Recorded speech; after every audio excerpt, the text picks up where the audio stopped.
ये जो वेंडर है, ये वेंडर को हटाया जाए यहाँ पर। किसी तरीके से ये पेपर को सही नहीं करा रही है कंडक्ट, और ये बच्चों के साथ में अन्याय हो रहा है। हमारे ऊपर में FIR भी हुआ है कुछ शिक्षकों के ऊपर में, कुल मिलाकर के 41 शिक्षक हैं।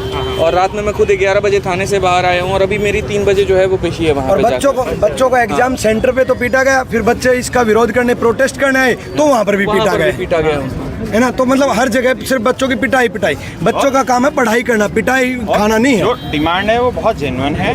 हम सीधा एक चीज़ कह रहे हैं कि हम ना आपको ये कह रहे कि वैकेंसी बढ़ा दो, वो आपसे होगा नहीं। हम ये नहीं कह रहे कि आप प्राइवेटाइजेशन करो, जो मर्जी करो। हम कह रहे हैं जितनी वैकेंसी निकाल रहे हैं उस पर आप फीस 100 रुपये की जगह 1000 रुपये लो बच्चों से, लेकिन एक भी पेपर लीक नहीं होना चाहिए अब, और ना ही एक भी बच्चे के ऊपर हाथ मिसमैनेजमेंट नहीं होनी चाहिए। इस बार अगर हाथ मिसमैनेज तो गलत हो जाएगा, क्योंकि बच्चे पीटे जा रहे हैं। सेंटर्स में बच्चे माउस और कीपैड के लिए रोने लग रहे हैं। वहाँ पे पेन कलम इन चीज़ों के लिए लड़ाई नहीं होगी। आप फीस बढ़ाइए, लेकिन पेपर टाइमली कंडक्ट करा दीजिए और अच्छे से कंडक्ट करा दीजिए। पेपर अच्छे से कंडक्ट कराओ, वरना पेपर ही मत लो। कल जो आप लोग गए थे प्रोटेस्ट के लिए गए थे कि कुछ मांग रखने गए थे? असल में हमारा जो मांग था वो DOPT मिनिस्टर के साथ में था कि 4 लोगों की मीटिंग उनसे करा दी जाए, लेकिन उसके बाद में उन्होंने मीटिंग कराई नहीं, और उल्टा वहाँ पर जो पुलिस वाले थे उन्होंने लाठी चार्ज कर दिया, सारे शिक्षकों के ऊपर में किया, और मतलब बहुत बुरी तरीके से घसीटते हुए किसी का पैर पकड़ के, किसी का हाथ पकड़ करके बस में डाला। अलग अलग जगह में दिल्ली में बसों को छोड़ा, कोई एक जा कर के गुड़गांव मानेसर में, मुझे ले गए वहाँ पर बवाना साइड में, काफ़ी देर तक बिठाए रखा, ना पानी दिया ना कुछ दिया। कोई दिक्कत नहीं है, तुम जो अत्याचार करना है करो। प्रॉब्लम यहाँ पर यह कि पेपर सही से कराओ, इस बात को लेकर के। और उसके बाद शाम को फिर जंतर मंतर पर धरना किया तो वहाँ भी लाठी चार्ज कर दिया, काफ़ी चोटें आई। आप देख सकते हैं यहाँ पे पूरा गला छिला हुआ है मेरा यहाँ, ठीक है। FIR भी मेरे ऊपर में हुआ है, तो अभी उसी के लिए मुझे DCP ऑफिस भी जाना है। तो नॉट प्लेस में मेरे ऊपर FIR हुआ है।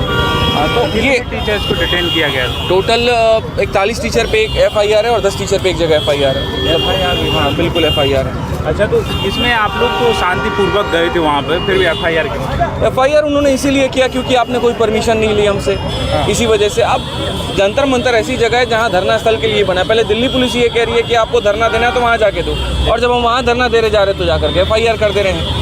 क्या इस देश में एक युवा अपनी बात नहीं कह सकता है? क्या हम इस बात का विरोध नहीं कर सकते हैं कि बच्चों के साथ में गलत हो रहा है? इसमें क्या गलत है कि यहाँ पर ऐसे जगह सेंटर दे दिया गया जहाँ नीचे आटा चक्की चल रहा है और ऊपर में जो है वो लैब बना दिए हैं। 10-10 लाख रुपए में लैब बिक रहे हैं, 20 सिस्टम लगा दिया और उसको सेंटर नाम घोषित कर दिया जा रहा है। SSC ने जाकर के ये नहीं देखा कि वो सेंटर सही भी है कि गलत है। वहाँ पर पेपर कराया भी जा सकता है कि नहीं कराया जा सकता है? कौन ऐसा भारत में पेपर है जहाँ बच्चा मोबाइल लेके चला जाएगा?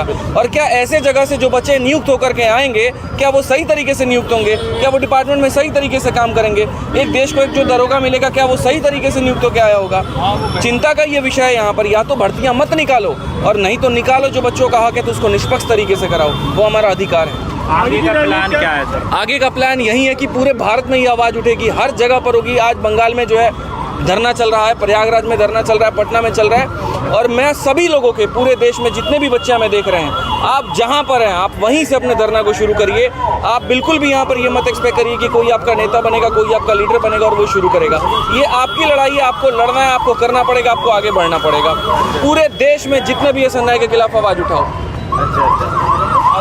और क्या कहेंगे स्टूडेंट से जो एग्जाम भी चल रहे हैं? जो एग्ज़ाम चल रहे हैं, मैं बस इतना कहूँगा, तुम्हारे पास में बहुत कम वक्त है। 13 अगस्त से तुम्हारा सीजल का पेपर शुरू हो जाएगा।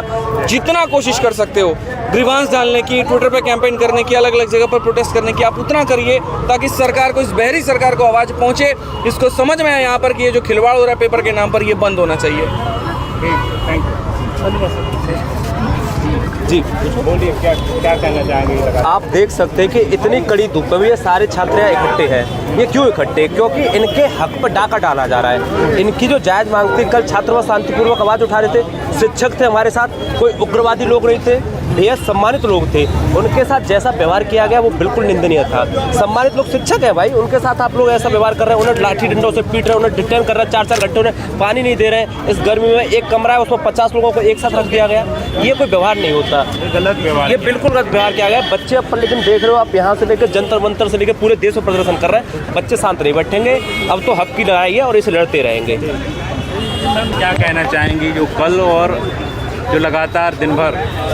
बस यही कहूँगी कि देखिए अभी फ़िलहाल अगर डीओपीटी से सिर्फ हमारी गुजारिश है कि जितने भी यहाँ टीचर्स आए हुए हैं, भारत के हर कोने से टीचर्स हैं, अगर सिर्फ यहाँ पर एक उनसे मीटिंग हो जाए जिससे कि अपनी जो बातें हैं वो यहाँ पर हम रख पाएँ, सिर्फ यही चीज़ चाहते हैं। क्योंकि कल भी काफ़ी हद तक चीज़ें हुई, बच्चा परेशान हुआ, और आज वापस से वो चीज़ें सेम स्तर पर अगर ना हो, बच्चे परेशान ना हो, सिर्फ ये जितनी भी समस्याएं हैं इनके बारे में हम जा कर के बात कर पाएँ और उनसे मिलने का समय दिया जाए। क्योंकि कल यही दिक्कत आई थी कि उनसे मिलने का ही समय नहीं दिया जा रहा था। अच्छा, तो आज क्या प्लान है? अभी यही है कि एक बार मीटिंग करते हैं, देखते हैं, और उसके बाद किस प्रकार से आपके चैनल से भी यही रिक्वेस्ट करेंगे कि अगर डीओपीटी में मंत्री जी से किसी भी प्रकार से जो प्रॉब्लम्स हैं उनकी तरफ से सुनवाई कुछ हो जाए, यहाँ पर बस ये एक उनको सुनना होगा।